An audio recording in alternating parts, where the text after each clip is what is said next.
And Yeah. I think by this point it's probably 10:30, and I start trying to cut this thing up. I've never gutted an animal before, and I'd watched a ton of videos. I thought, I'm totally prepped. I know what I'm gonna do. And I started cutting, and I had no clue what to do. You know how it goes. I mean, it took me, I want to say it was 2 hours of me trying, I actually cut my hand in the process, but just elbow deep trying to pull everything out of this chest cavity.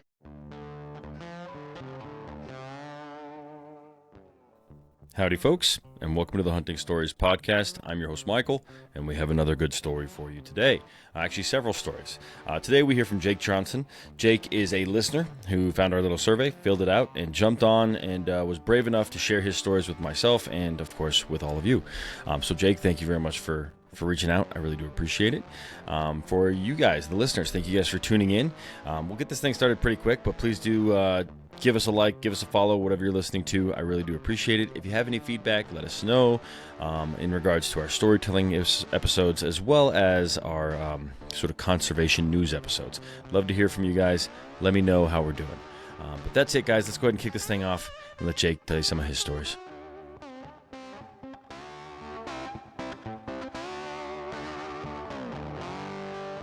All right, Jayke, welcome to the Hunting Stories podcast, brother. How are you, man? Good, how are you doing? I'm doing well, man. I'm doing well. I want to say thank you for coming on today, brother. I know that you reached out to me. I don't remember if you filled out the form or you messaged me on Instagram or whatever it might have been.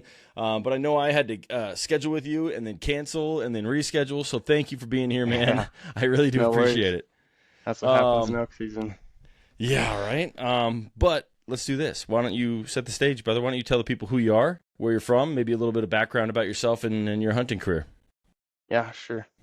I currently live in Idaho, elevator mechanic, and pretty much spend all my free time in the backwoods. Just got married, baby on the way, so lots of new Hey, stuff going on. that's Yeah. awesome, man. Some of my But original hunting buddies were elevator mechanics. I don't know if you listened to the Stephen Bryant episode. He's an elevator mechanic. My okay. brother-in-law is an elevator mechanic. So a lot of respect for what you guys do. I can't believe how many stories he's told me where guys like almost walk out of an elevator or into an empty elevator shaft. It's crazy Yeah, stuff what you do, man. it is pretty wild sometimes, for sure. Yeah. Well, when's your baby due? February, mid-February. February. Dude, it's the Yeah. first. Yeah, it is Congratulations, pretty man. pretty wild.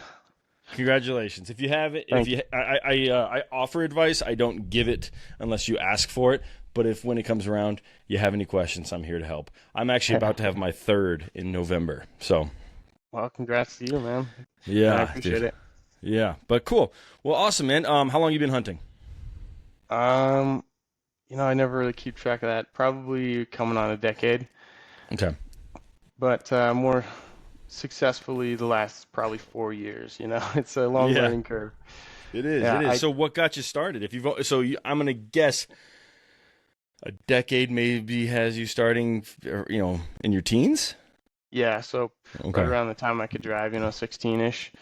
Um, I grew up in Washington, started hunting with my dad, Okay. and his dad hunted, the whole family. Nothing like serious. They were a little bit more the road hunting style, didn't love hiking as much. And Yeah. but my dad definitely tried. He took me out a few times. It was more of like a gun hike, if you will, walk around the wood Yeah. in circles and see what you could find. But it was more of like a once a year type trip, you go out for a 4-day weekend if you can make it happen type situation. Yeah. So once I was able to drive and kind of take myself, I decided to pretty much just pursue deer for the meantime. I had this weird thought that elk was too big of an animal. It's like, why would I need that? I'm just one person. Yeah.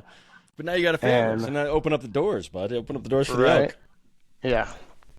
But that had been pretty unsuccessful for, a number of years. And I had just seen some videos on calling bucks in, and somebody recommended the Deer Talk book to me. So, basically just explains, deer like these sounds, etc. Hmm. And so I got myself a buck call, and I was all stoked to take it out for the year. And I had just met somebody who he kind of talked me into the elk stuff. He was like, "Hey, if I know what you're not thinking that's like for somebody by themselves, but just check out these born and raised guys. They're pretty cool. It's wild what they're doing out in the woods." So I checked it out, and of course, right away, just like this is insane, calling in Yeah. elk to 10 yards or whatever. So I got, I didn't get a bugle or anything right away, but I was pretty amped up just to get out and hunt deer by themselves. And uh, so I went out that October and just rifle, but it was later in the month, so I was hoping I'd be able to call in a buck with just some grunting. Yeah. And I'd never done it before, so I'd go out and probably like the second day of the weekend. It's real cold over there, East Washington. Um, Kind of still in the thick country though, not like the sagey stuff. Okay. But I just sat out against a tree on this long hillside where I could see, 360, and I just started grunting and hoped something would come in. And sure enough, I call in this little buck, and I'm like on top of the world. This is like the first time I've seen a buck when I had a gun in my hands, and I'm trying to figure out this area is a 3 point or better, so you can't shoot anything under 3 points on one side at least. And I'm looking through my binoculars, and I got the world's worst binocular from Walmart. I cannot tell this thing's a 3 point. It looks like it's just a forky, but I'm not sure. So unfortunately, I had to let it pass. I just wasn't gonna get myself into trouble. Yeah. And it's getting late. The evening's rolling in, the sun's setting, and it's getting really cold out. And so I had just basically where I was sitting was up on top of a bluff, and there's a cliff down below me, and I had to take a leak, so I went to take a leak off the cliff, and I just Like you happened do. to think, yeah, right. I thought, you know, I don't have a bugle, but I got this butt call. Like, let me just see what happens if I try and make a high-pitched sound out of this butt call. And it's just like a closed reed call, and I just blow as hard as I can this thing, and like instantly I get a bugle that's maybe 100 yards down off the cliff. And I was like, what in the world? Are you kidding me? There's a giant, in my mind, this giant elk's down here. Yeah. And so I tried it again and immediately hits off. And then I hear cows calling, and they're coming up the cliff to me. And I can't hunt them, but this is still an insane, like, obviously I'm going to try and get them as close as possible. Yeah. And sure enough, they come up on the bluff, and they're in the woods. I mean, maybe 50 yards away. There's a meadow between us, but I'm just watching this giant bull like rip up a tree from, on the far side of That's the meadow. And amazing. What I what was, month was it? You're rifle hunting, so it was a little later, huh?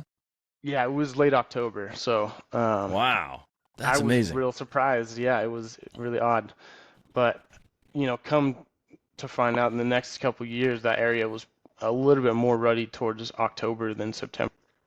Huh. That's Yeah, interesting. I actually have hunted Washington as well, to where where I started hunting, kind of central Washington, and yeah, people have definitely. I've seen people call in bulls like mid-October and kill them. So yeah. I believe it. I believe it for sure.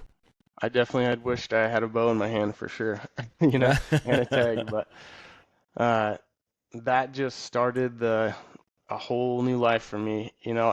The next year I bought a bow. I had just moved to Idaho, but I still had tags and residency in Washington, so Okay. that's what I hunted was Washington for that year, and I got a bow and I practiced as much as I could, So obviously, and why pivot to bow? Just because of the elk calling? You're like, that's what I want to correct. experience. Okay, that's Yeah, cool. I didn't have a lot of success trying to hunt with a rifle, just spot and stock type situation, and I thought the calling part was so cool. So I was still unsuccessful for a couple of years, but that next season I was able to call in like three giant bulls, and unfortunately, as you might know, Eastern Washington's like mostly spike only for elk. Yep. So you're pulling in these like 350 bulls, and first time ish hunter, and you're like, I can't do anything. I'm just looking at this giant bull. Yep. But some close calls and stuff to keep me addicted. Just keep the passion going. That's awesome, man. That's awesome. Yeah. I'm gonna take a small step backwards because you reminded me of something. So, or two things actually that come to the same story. But one, I did just come out of the elk woods, didn't have success, Yeah. so I'm not gonna do like a big season recap because it's just a collection of like miscellaneous me and my buddies being idiots.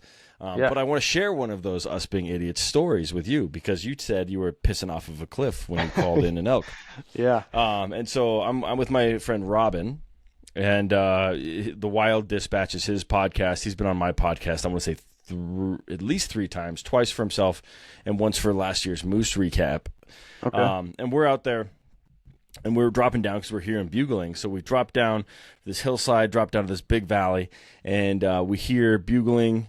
And we just get there. The wind's not great, but we get there as we kind of think that they're kind of heading north up this draw.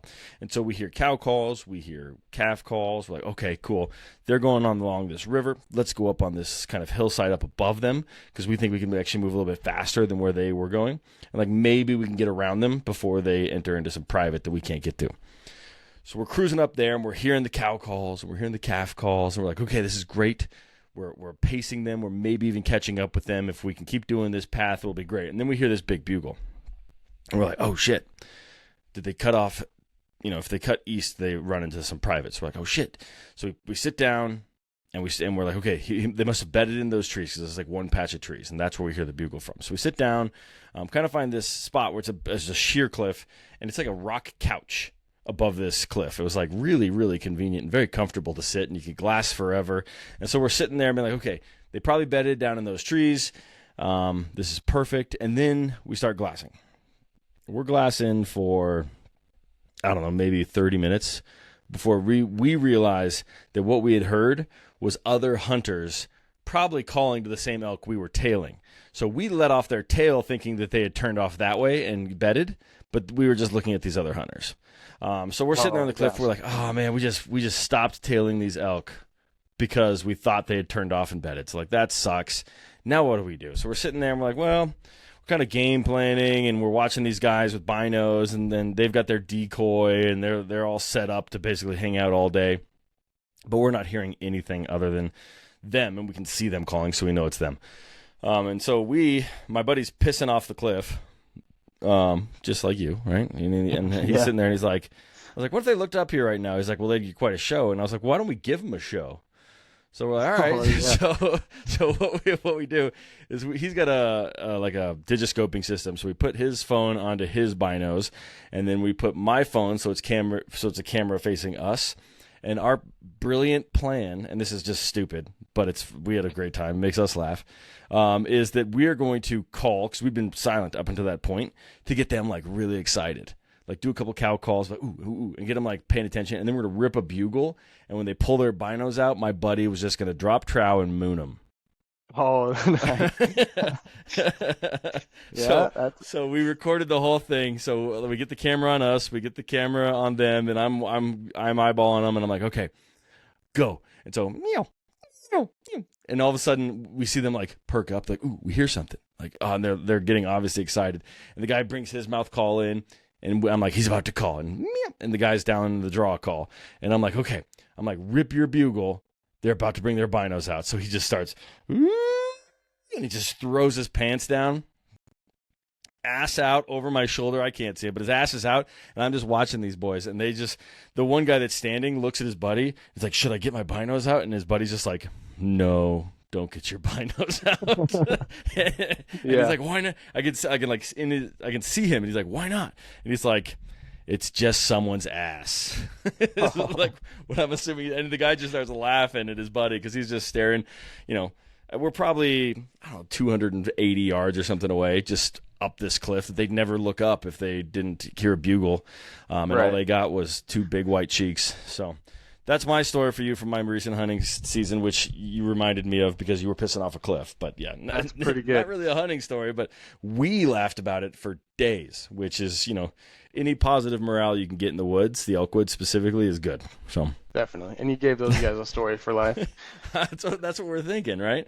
Yeah, we're giving them definitely. something that they're going to definitely, like, we were sitting there, the elk were everywhere, and then all of a sudden there was an asshole just straight up the cliff. So, Yeah. Sorry, I derailed this, but continue with kind of your progression because, okay, so you bought your bow. in Idaho Yeah, now. yeah. Give me the rest. So now I'm a resident of Idaho, and I'm planning for the next season, I'm figuring out the regulations because it's completely different, you know. And I'm basically going to the closest area I can after work every day. You know, I'm in a new state, single, and all my time is just either working or in the woods. Yeah. And so I'm setting up cameras everywhere, and I find this trail. Like I'd hiked in probably 6 miles or something, and just horrible uphill the whole time. And then come to find out, I see a truck drive at the very top of the ridge, and I'm like, wait a minute, there's a road back here, you know? Dude. And so I I've find the done road. I've done that same thing, man. Where I'm like, I even knew there were roads, and I was like, but I don't want to walk on them, or I don't want to drive on them because I don't want to push the elk elsewhere. So I Yeah, hiked in miles and miles and miles just for everyone else to drive on them, and I was like, God, yeah, that was dumb. Like, why that's didn't the I think worst. about that? No one's gonna give a shit except me. So Yeah, yeah, I've been there. That sucks. exactly. Yeah. And so it just basically made it easier for me to check my cameras, really. But it was a pretty productive area, and while I was checking them, I found like there was a number of bears coming through. And at the time, it was spring. You know, I was setting up for the fall, and in Idaho, you can bait for bears in the spring. hmm So I thought, I've never done this before, but let's check it out, see what's, baiting's all about. And I started bringing in bait to this site. It's like a 10-mile drive, so it's like probably 3 times a week you're driving up there to put more bait on the spot. And I probably put like 2 months. It was the beginning of June by the time I finally was seeing bears consistently. Okay. And Let me ask, what did you use for bait? Did you like buy that jugs of stuff, or did you go to the local donut shops, or like how did you fill your barrel? I spent way too much money. I didn't Yeah. find any like bulk from anywhere. I just was buying stuff from the bakery, donuts, cookies, all that Yeah. stuff. Mostly pastries, basically. They Yeah. worked though, really well. So you bought Uh, them like you gave them like fresh ones, or were you like paying for like the yeah, outdated ones? Oh, it Jake. worked out because, on my way up I'd eat a couple, Yeah. but it was definitely too much money put into it. Uh, but yeah, so I had put some time into the spot, and I was never seeing them while I was there. They were only coming in at night. Yeah. And at the time, I'm listening to Dan Staten, so he's all about staying until the last minute. You're hiking out in the dark, and I just couldn't get past the dark thing. I get it, Scared of the man. dark. I get it. And Anyone who says at one point or another they weren't just scared of the dark, see some raccoon eyes off in the distance, whatever it is, they're lying. It's yeah, it's scary. I don't care who you are. exactly. Yeah, so I finally convinced myself. I had brought my brother and my nephew up there, and they're just camping at the top of the cliff. So I'm down by myself, and I'm like, you know what? They're close enough. I feel comfortable enough to stay out here in the dark. I can hike out, a half mile in the dark because that's Yeah, about how far I was from the road. that's not bad. And yeah, not terrible. I mean, it's steep, but it's not horrible. And so I stay, and sure enough, the last 10 minutes, this black bear that I think is a slob, just a giant, comes walking across down the hill. It's like in this kind of a bowl that looks over a valley. And I'm too far away. There's basically too many trees between me and them, and it's dark enough that, it's hard to see through my scope. So I just start booking it towards the bear to try and get as close as I can to make a shot before. I've got like 3 minutes before time is up. And this is archery or rifle? This is rifle. I Okay, could okay, have I could have done either one, but I had my rifle and an old lever action 30-06, grandpa's gun. that's awesome. And I got to I think when I ranged it afterwards, it was about 40 yards, but chip shot should be. And I lean up against a tree, put my hand on the tree, put the rifle in my hand, and then two shots just in about 10 seconds, two shots, and drop him in his spot. But this is my first big game animal. I've never killed anything else.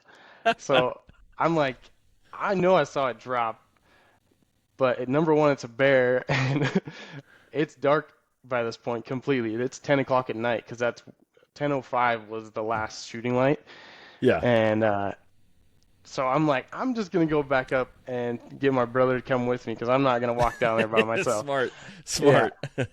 Well, I go up there, and at the time, my nephew's maybe 3 or 4, somewhere in that range, and they were in the tent sleeping. So I woke them up with the gunshots, and I go up there like, hey, can you come down there with me? He's like, well, we can't leave my nephew Silas there. He's sleeping, and we don't want to wake him up. So Yeah. how it is with kids, they get a little cranky, and so I'm like, you know what, you're right. I got to go back down there by myself still.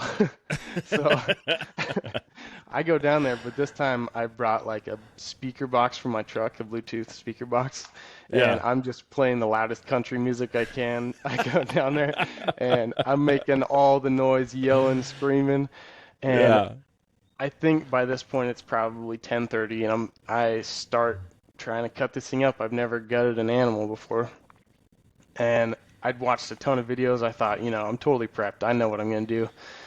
And I started cutting, and I had no clue what to do. You know how it Yeah. goes. I mean, Yeah. it took me, I want to say it was 2 hours of me trying to actually cut my hand in the process, but just elbow deep trying to pull everything out of this chest cavity. And 2 hours is pretty good, in my opinion. I think that's a pretty good time for having in never done it comparison, before. now if I was to do that process, it's like 15 minutes, but at the time it felt like an eternity in the dark. You're like every 5 seconds you're looking up to make sure there's nothing around you with the flashlight, you Yeah. know. And I finally get all the guts out or whatever, and I I didn't think about the fact I could have just quartered it up, but at this point I'm so scared. I'm like, I'm just gonna throw the whole thing on my backpack because I have Yeah. the EXO pack, so I'm gonna just open it up, try and basically sit the bear in my backpack and just strap it across. Well, it worked. I mean, I strapped it in, but I tried to get up and I could not get up. I mean, it wasn't a big bear like I thought. It was a pretty small bear, but just, equal size to my body weight. And it Yeah. just was Like a impossible to 200 roll pound over. bear or something. Yeah. And That's funny, man. one of my flashlights had died, so all I had was my headlamp at this point. And I'm getting, even though I've been there for a while, I'm getting more scared as it goes on. Just something about it being creepy out there. And eventually, I must have just got an adrenaline surge, and I pushed as hard as I could, stood up. I almost fell over a few times, but I was able to start making headway up the mountain. And that half mile took me about the same, about 2 hours. I think I got back Yeah. to the truck at 2 a.m. You said it was steep, right? Steep getting back Yeah, out of there. it was horrible. I thought my spine was gonna break with that backpack on. I didn't know. I don't know how that backpack made it, but it all worked out. And that's just a courage builder. So after that, I started being able to be out there in the dark a little more. But it was a crazy night for sure. That's crazy, man. Are you in the, so I'm assuming you shot a black bear. Are you in the part of Yeah. Idaho that there are brown bears? Negative. Okay. That was the only thing probably keeping me out there after dark was the fact that I knew there was no brown bears. Yeah. Oh, Yeah. man. That's awesome. That's awesome. Did you get to hear, excuse me, did you get to hear the death moan? I've always heard that they have that. You might have just liquefied him with the 2 shots at 40 yards, but Yeah, no? pretty much. No, Okay. my first shot actually spined him, and then second shot, a couple seconds later was straight through the lungs, and I didn't hear anything. Okay. Granted, I took off and went up the mountain pretty quick after I shot him, so Yeah. maybe he did it when I left, but it was just a little boar, and he might have been, I don't know, 160 pounds. Yeah. Nothing crazy. I That's have heard awesome, that man. sound since. I've killed another bear, and it's quite a wild sound to hear when you're that close. I bet. Actually, Bear this is bear, bear is like number one on my list right now for like going out. I've had bear tags. They've always been supplemental to an elk hunt. Like this is like, Yeah. hey, if I run into one, let's go. More often than not, you're not going to see a bear. So I've never actually been bear hunting. I want to do it. I want to have the shit scared out of me. I want to have the sun go down and be exactly like you and be like, someone help me. I need help. Yeah. Right. But man, that's a great story. Okay. Keep going. I like the progression that we're going on. What's next? I had something just from this year that kind of came up related to bears. Okay. Me and my wife drew extra deer tags, whitetail tags over in like Salmon, Idaho. So we went up there just for the weekend, Labor Day weekend, tried to spot a couple whitetails just off the road, like antlerless, So in theory, I thought it'd be pretty easy. For whatever reason, we could not find a doe to save our lives, at least not a whitetail. Yeah. And it's the last night we're going to stay out there, Saturday night, and we're driving up this like probably 10 miles back in the back country and on a real gnarly dirt road, and we come across this side by side and two guys have a spotting scope across the canyon. So I stop probably a quarter mile back just in case they're working something, and he starts waving like trying to get me to come forward. So I start coming forward, and he's running to me. He's like, dude, do you have a rifle? I'm like, yeah, I got a rifle. Like, do you need it? And he's like, there's 3 black bears over here. There's a sow with a cub, and then a boar, what looks like a boar. And so I'm like, dude, I'll get my rifle out. You can use it. You found it. I'm not going to shoot it, because he offered it to me. And so we start getting set up, and another side-by-side with it was actually 2 more side-by-sides with 2 families roll up. So we've got a whole show going. Are they hunting, or are they just like ATVing? Yeah. Okay, everybody's cool. hunting, and nobody the knows whole each crowd. other. Yeah. And so we're getting set up, and I have like a 6.5 PRC, so I was feeling pretty accurate with over 500 feet with it, or 500 yards. And this shot is just over 500 yards, like I think 540. Okay.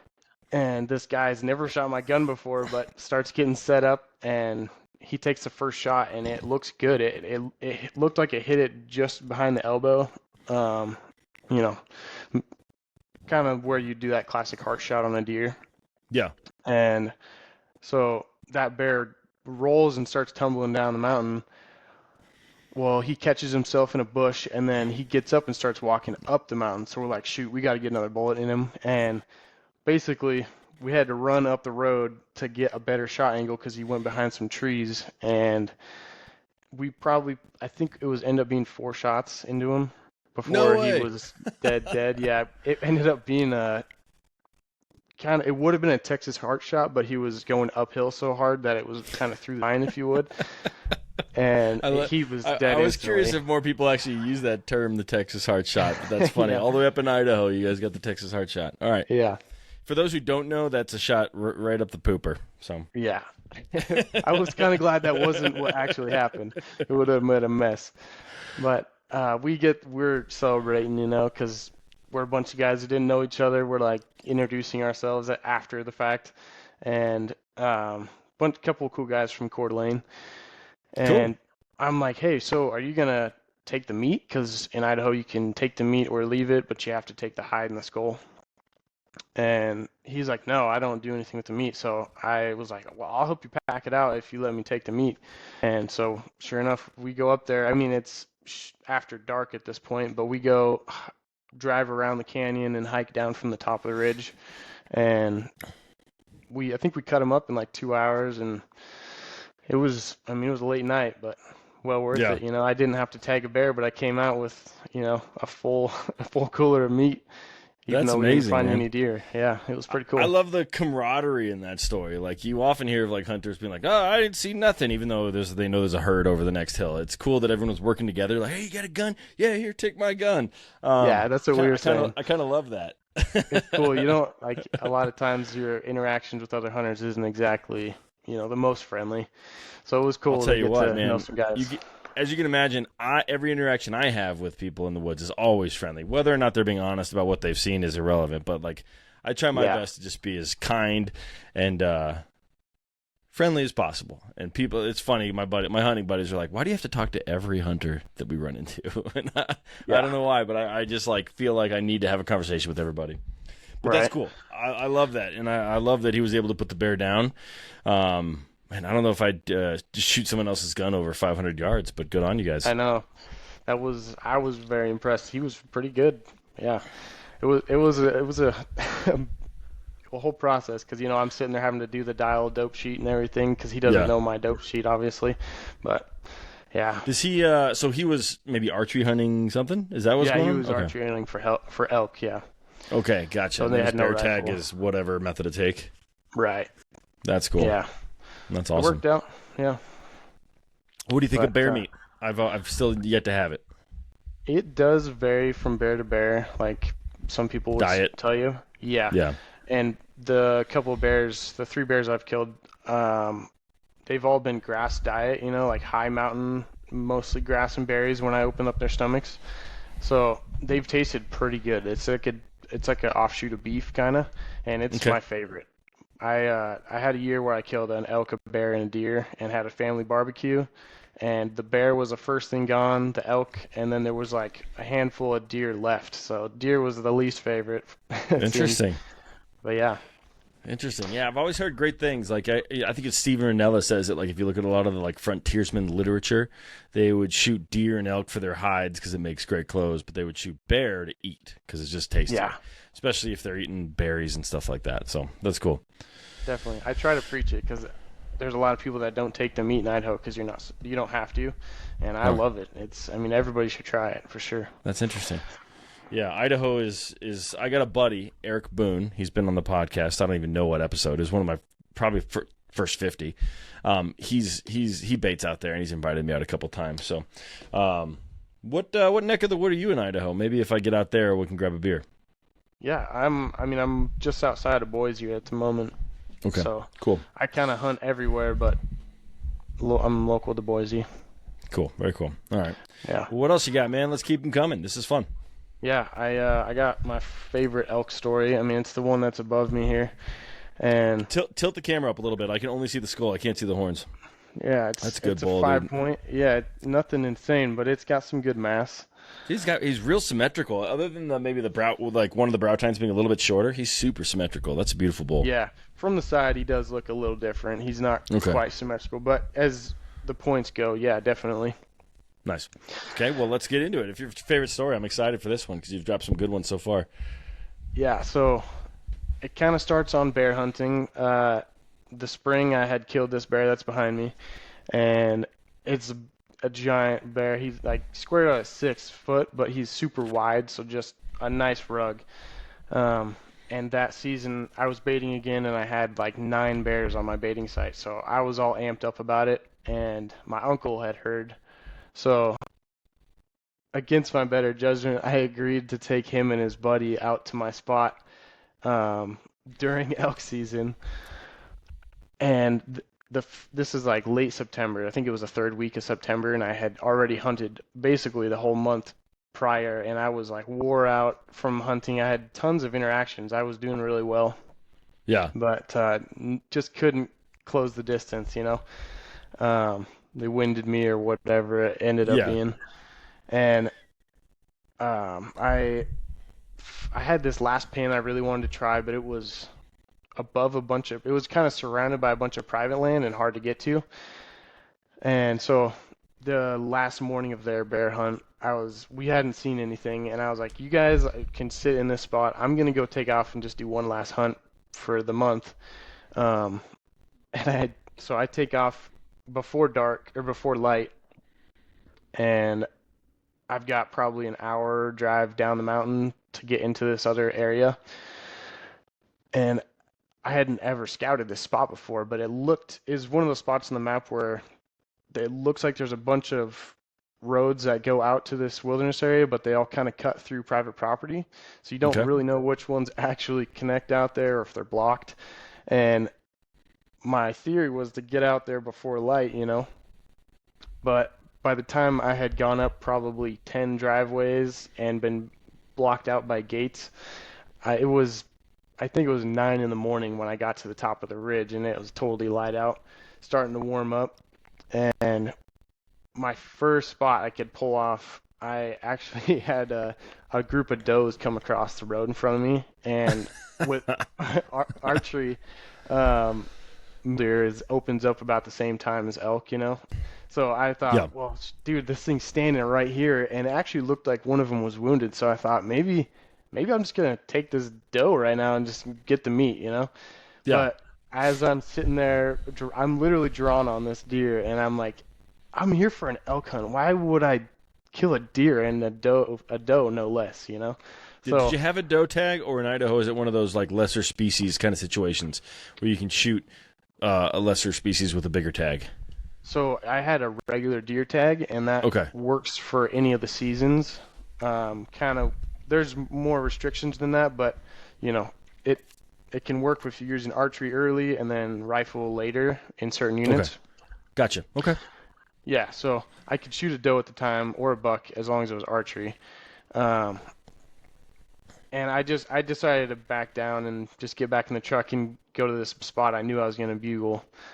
And I'm sure glad I did. I got out. This is the first bugle of the morning, and it felt like I was failing already because it was light. So I just, do a nice location bugle, and I'm didn't hear anything. So I'm walking back to the truck. I had walked out like 15 yards from my truck or something, Okay. and as I'm reaching for the handle, I hear a bugle behind me, and I'm like, no way, dude. This is perfect. Right where I put a pin. I'm so excited. And so I take the truck, run it off the road, somewhere where it's not in the way. And I just grabbed my bino harness, no backpack, thinking I'm just gonna run and gun, like get this thing. I can't waste any time. This is my last hunt. Dude, And God, when I leave my backpack or my gun, I know I'm gonna run into something. As soon as like I'm ill-equipped to be in a situation, that's when it exactly. works out for me. But keep going. Yeah. So I've still got a little bit of road I can jog on, and this is like it was an area that was probably logged maybe 2 years ago. So there's new growth, but there's old logging trails where the tractor, and so I'm jogging up this, trying to get to a spot where I feel like they kind of were, and I was trying to play the wind. The wind was coming up the drainage, and so I was trying to get above them basically. And it turns into this area is not like your classic South Idaho. It's like thick, like Washington thick, Okay. and I'm like just swimming through brush, and I hear some cows calling. So I've got a general area where I need to go. I'm going up, and I get into this area. I didn't realize it opens up into like basically patches of meadows and then trees in between them all. So meadows and patches of trees basically, and I come up to where I feel pretty close, and I bugle back and forth maybe 3 or 4 times. And this bull like doesn't sound the best, but then I can hear other ones farther off, Okay. and I'm trying to be as sneaky as possible because I've at this point I've blown like 3 or 4 stalks, and Yeah. I'm just really cautious. So I'm going as slow as possible, and I start coming down the hill. The wind's perfect, so as I'm like, there's a meadow between me and the patch of trees where I know they're at, and I can hear at this point 3 bulls and at least 20 cows. It's like a rut fest, and I'm just cow calling now that I'm that close, and I hear something coming towards me that's bugling, but it's like a quiet bugle. It sounds immature, but I'm taking what I can get, Yeah. Last and day of the season for sure. exactly. So I sit on my butt and I start scooting through this meadow with my bow on my chest, just scooting because it's tall enough grass that it's above my head, and I'm like basically crab crawling, and then all of a sudden I see something pop out of the bushes directly to my right, and it's 2 spike elk come like walking up, and I kid you not, like 6 feet away they stop, and the wind is just perfect that it's being away from me or from them, I guess, and one of them bugles right in my face. Like No way. it's not like crazy loud like an old bull, but I'm Yeah. on top of the Still. world, goosebumps. Just Yeah. smelling that beautiful, disgusting smell that is elk. Oh, that's Exactly. cool. And right at the end of his Yeah. bugle, I think I must have like kind of shook a little bit and my bow moved. and he just whipped his head down and looked at me, and I'm like, oh, I'm done. They spotted me, and I just hold as still as I can, and he stares at me for like what feels like an eternity, probably and so he turns around finally, him and the other little bull, and they take off back in the woods because they're like, something's not right. And I back out a little bit and go back to the other tree line and try and make a circle down around the meadow. And I pop out and I bugled right before I came out of the brush just to like try and see where everything was. And I come out of the brush and the same two spike are right there. I'm like, what? What's going on? And they've seen me at this point, so I'm Yeah. like, I'm committed. So they look as they're looking at me, I just bugle as hard as I can. I'm like, I'm in it now. Yeah. And they turn slowly and start walking the other way, kind of quick like, not like they've been spooked, but um, they didn't like what they saw, obviously. And I'm at this point in like tall pine trees, so it's less thick, but there's tons of trees everywhere. And I can see cows moving kind of far off, and then I see like a raghorn, like a 3x4 or something. So I'm eking down the mountain, and I realize I dropped my rangefinder because I had a rip in my in my bino harness. So I'm like I'm trying to make a move on this rag bull, and I gotta find my rangefinder on the ground behind me somewhere. And so I go back, and luckily I found it, and they hadn't taken off or anything. So I sneak back down to the spot I was at, and I've got this raghorn at. There's like a wall of brush between us, but he knows I'm there. He doesn't know what I am because I'm calling, and uh, I tried to like kick the ground, make it look like I was raking, if I was a bull or something. Just Yeah. tried to look elky, and I'm drawing up because I got a range. It's maybe 35 yards, and I let the arrow go. Well, that wall of brush was just thick, and I hit a branch, and it zinged right over his back. Oh. Yeah, and at this point, they're like, something's not right, so they all just take off down the mountain, and it's got to be like 30 elk in total. And I bugle just trying to like maybe stop them, and they don't stop. But I just thought, I'm already dogging the herd. I don't think they smelled me at this point because the wind was such in my favor, and they had dropped off a cliff. So I, against my better judgment, went down the cliff and tried to chase them, and Yeah. it's turning into like ferns and stuff, like legitimately Washington, like Yeah. rainforest type trees and swamp. I'm like up to my knees in, mud. And How far are you from your backpack at this point? at that point, I think I was a mile, maybe a mile, and it Yeah. wasn't too bad yet. After I dropped Okay. off the cliff, it got real bad. Yeah, okay. Keep going. Yeah, yeah, that's important to remember, the backpack. Uh, so I go through this swamp, and I get down into this area it's a perfect bowl, and it's just enough shaded by the peak of the mountain that the sun's not on it, and I still have good wind.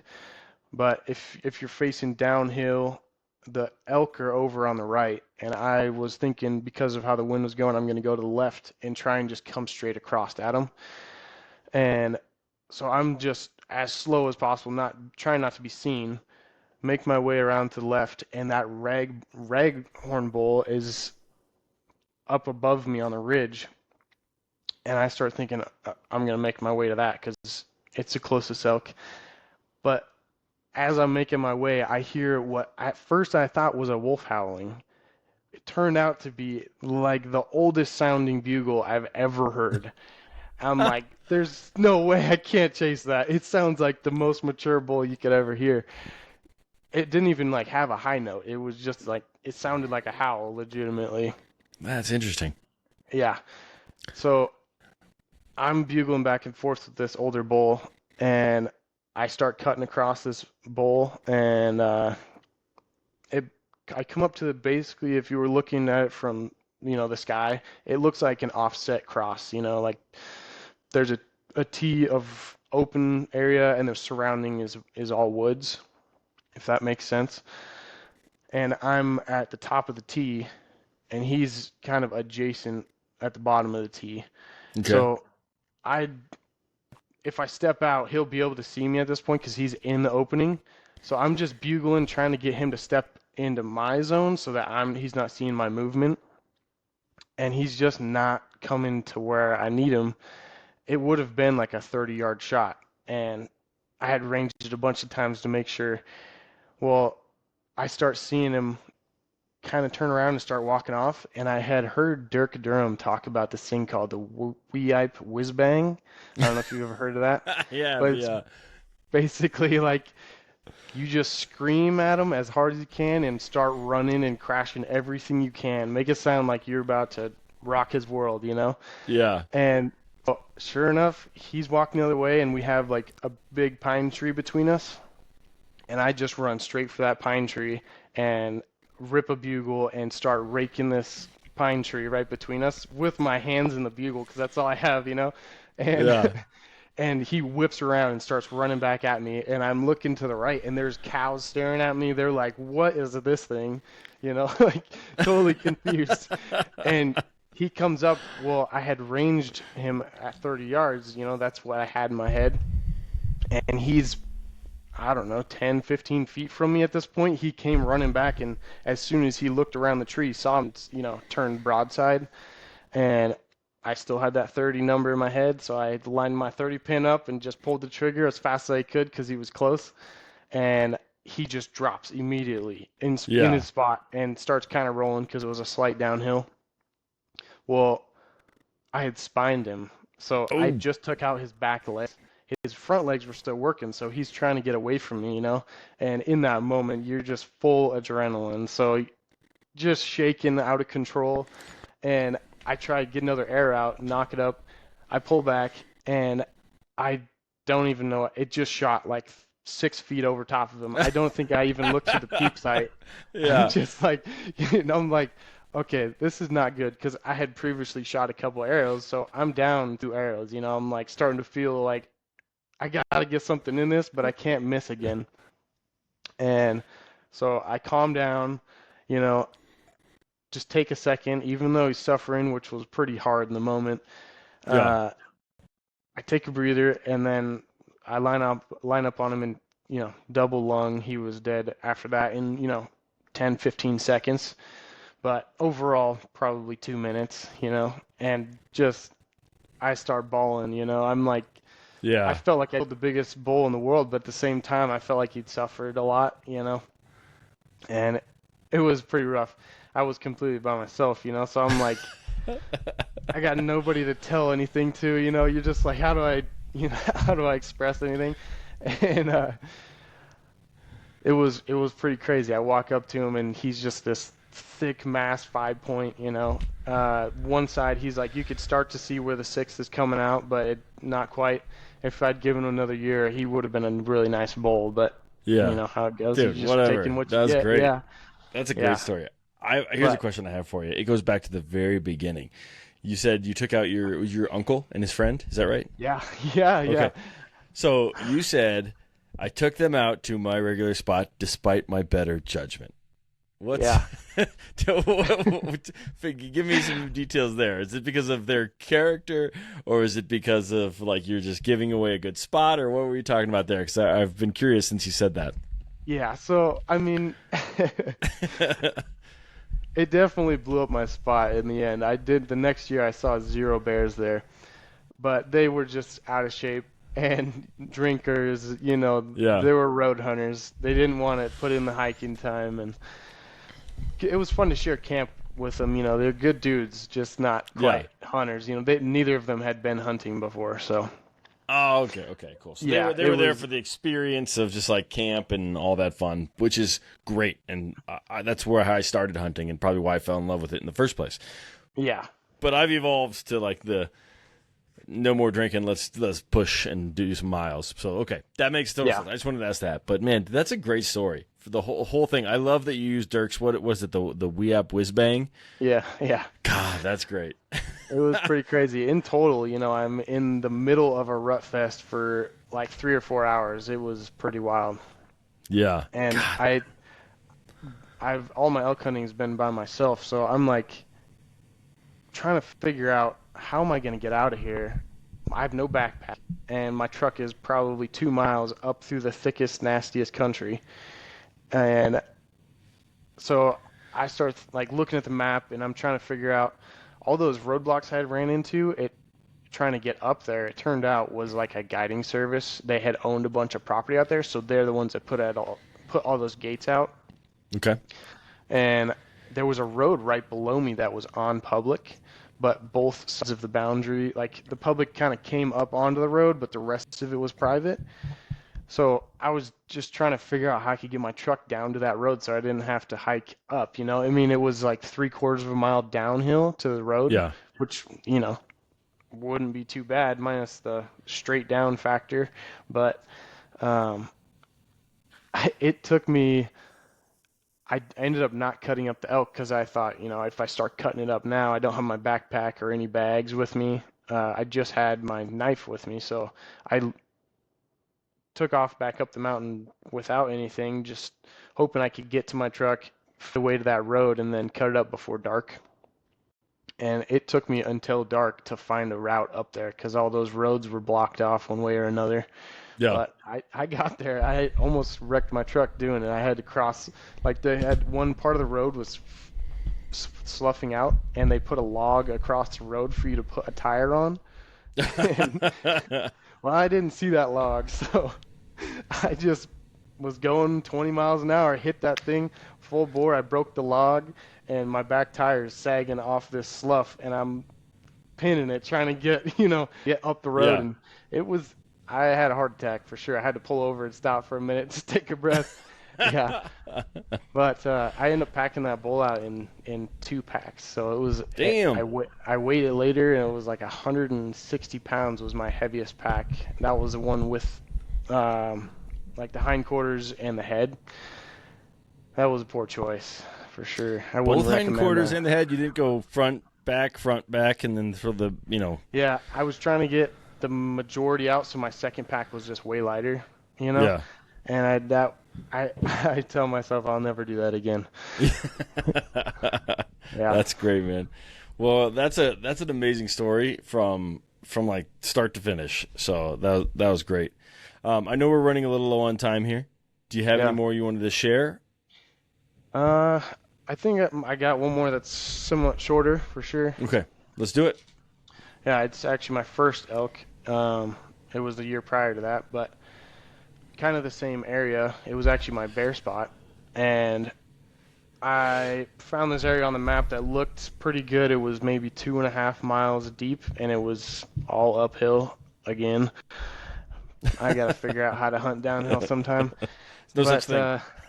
Right, exactly.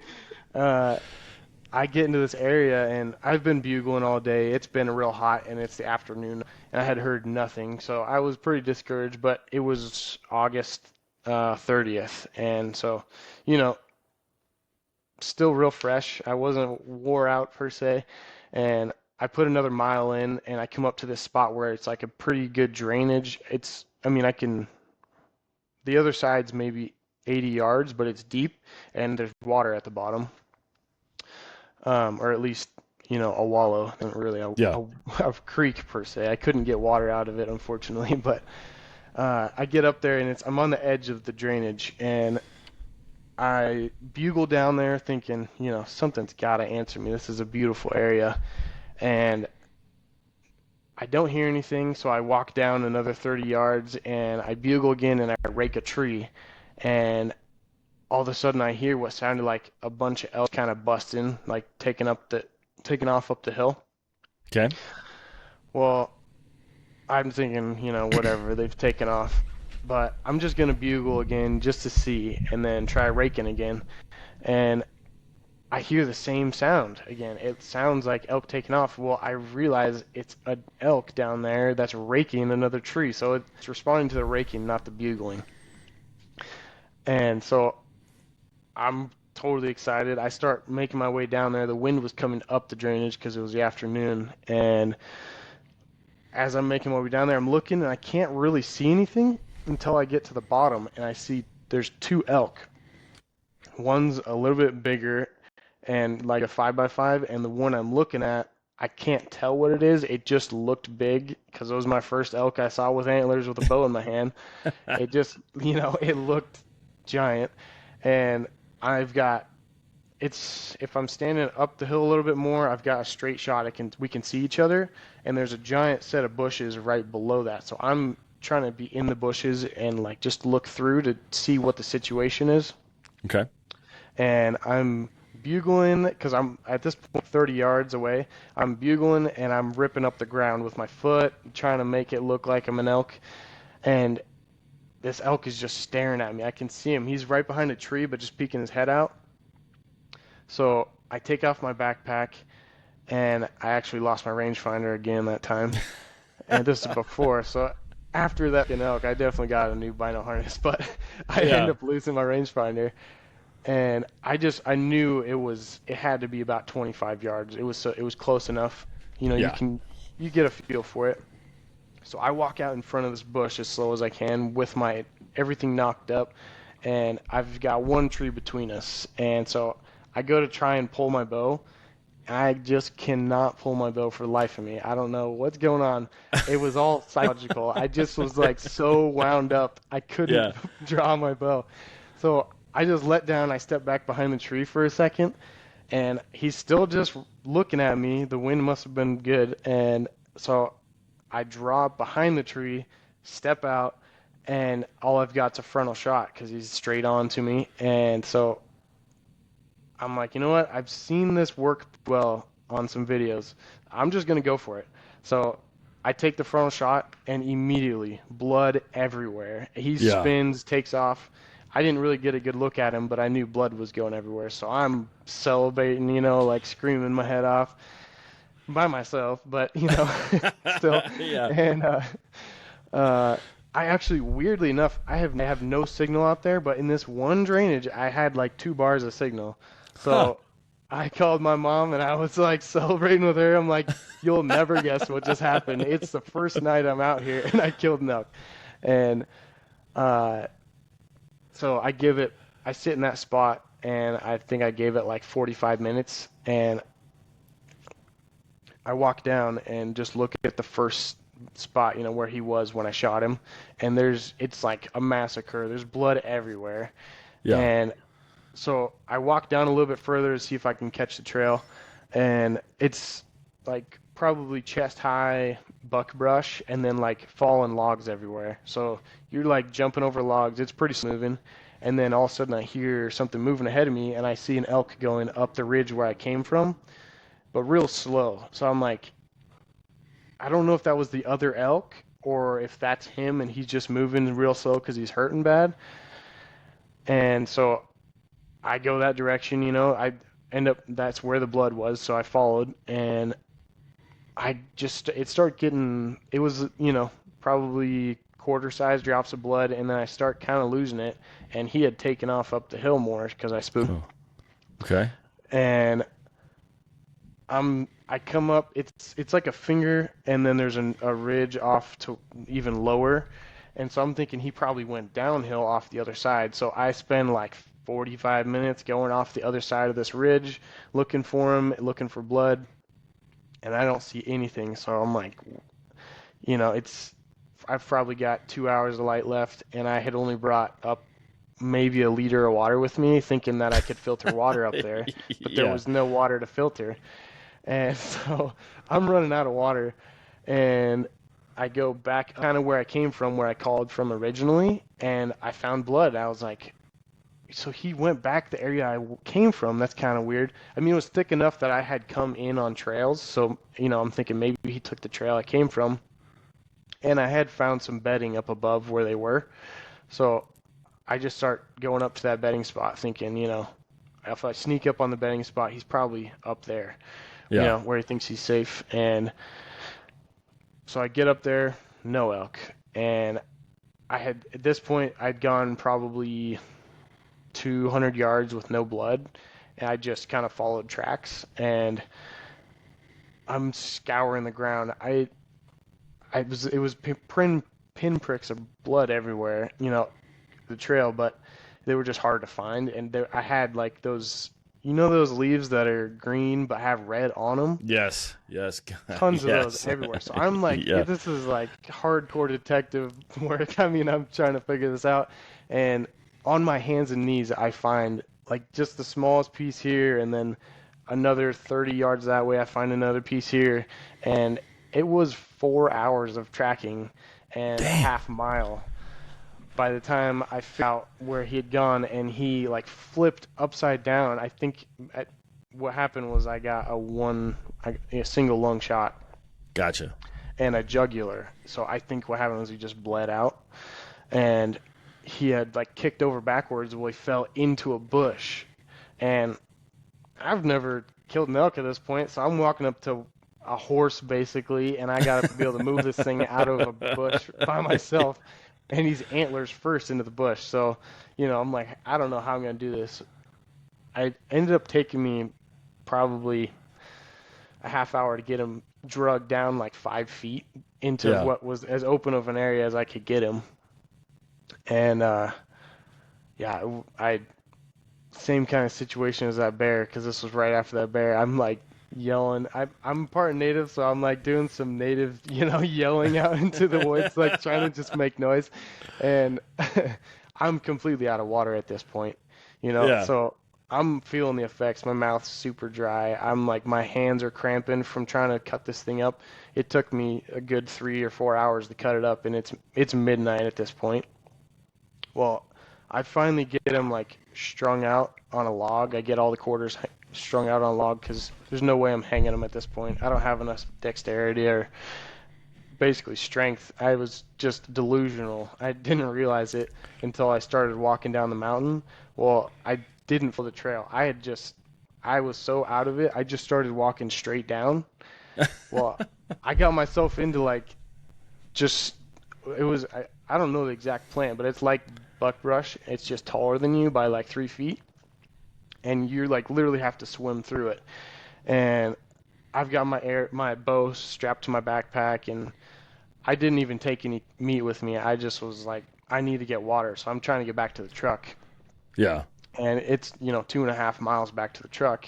He had gone towards the truck, otherwise I would probably been in a worse spot. But I'm lost in the woods. Like my Onyx isn't working for some reason. I can't find my tracking spot, and I'm just making my way the way I think the trail might be. Yeah. And I try to cross this log over what looks like, when a tree falls over, it leaves a big pit. Yeah. I come across that thing, and I slip and fall into the pit and like break through 3 layers of branches, and I'm like screaming my head off, cuss words, pissed. And as soon as I go quiet, I hear wolves go off, and I'm like, oh man, Yeah. I don't like that, Jesus. So I'm making my way up, and I'm like, I know there's a spot I can camp, and so I'm just gonna put up my tent and go to sleep, like just try and block it all out, So I'm making my way. I find the trail finally, and I get to the clearing where I know that I can put a tent. And as soon as I get that tent set up, I look the hill with my headlamp, and I see 3 sets of eyes looking back at me. Oh God. Yeah, and I'm like, I know there's a ton of bears in this area, and I just heard wolves, so I don't know what that is, but I'm just gonna try and get in the tent and go to sleep. I played loud music all night and plugged my phone into a battery or whatever. And Yeah. it's just, I made it through the night, obviously, but it was no water, trying to fall asleep. It was horrible, but I made it out. Yeah, it was crazy. Dude, that's another great story. Sounds like you need a hunting buddy. Is really what we think you need. Definitely. Cool, man. Yeah. Well, like I said, I'm running out of time, so I apologize to you. But do you want to share where people could find you, Instagram, anything like that, or you just want to walk off into the sunset? Either one works for me. My Instagram's just my name, and that's about it. There we go. Cool, man. Yeah. Well, Jake, dude, this was fun. These are some really great stories. The bear stories, the elk stories. I enjoyed all of them. Hopefully the listeners do too, man. And thank you for reaching out. If any of you listeners have some great stories, make sure you guys reach out. if you got an old timer, I'm trying to get more people to introduce me to old timers. If you guys got an old timer who doesn't do social media or doesn't do podcasts, help me get in touch with them, because I think we need to get more old timers on the show. But Jake, man, this was fun. Thank you very much. Those stories were killer, brother. Thank you. I appreciate it. Yeah, man. Thank you. We'll have you back. I feel like in like 2 years, you'll have like 15 more stories where you almost died. So we'll have you back. Yeah, hopefully. I'd do it for sure. Perfect. Thank you, sir. All right, bye.